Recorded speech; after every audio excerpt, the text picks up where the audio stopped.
എന്റെയും നിങ്ങളുടെയും പ്രതീക്ഷയേക്കാൾ എത്രയോ വേഗത്തിലാണ് റമദാനിന്റെ ഓരോ ദിവസങ്ങളും നമ്മളോട് യാത്ര ചോദിച്ചത്, ഓരോ ദിവസങ്ങളും നമ്മളോട് സലാം പറഞ്ഞത്.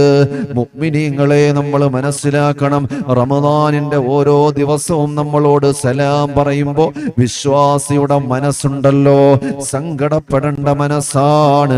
വിശ്വാസികൾ കരയണമെന്നാണല്ലോ അല്ലാഹുവിന്റെ റസൂൽ സല്ലല്ലാഹു അലൈഹി വസല്ലമ തങ്ങൾ പറയുകയാണ്, സഹാബാ, നിങ്ങൾ റമദാനിന്റെ ശ്രേഷ്ഠത മനസ്സിലാക്കിയാൽ, പരിശുദ്ധ റമദാനിന്റെ ശ്രേഷ്ഠത, അല്ലാഹു തആല പരിശുദ്ധമായ റമദാനിൽ നമുക്ക് നൽകുന്ന ഗുണങ്ങൾ മനസ്സിലാക്കി കഴിഞ്ഞാൽ, ആ ഗുണങ്ങൾ നിങ്ങൾ ആരെങ്കിലും തിരിച്ചറിഞ്ഞു കഴിഞ്ഞാൽ നിങ്ങൾ എല്ലാവരും ആഗ്രഹിച്ചു പോകും, വർഷം മുഴുവനും റമദാനാകണമേ എന്ന്. ഈ വർഷം മുഴുവനും, എൻ്റെ ആയുസ്സിൽ ഒരു വർഷം മുഴുവനും റമദാൻ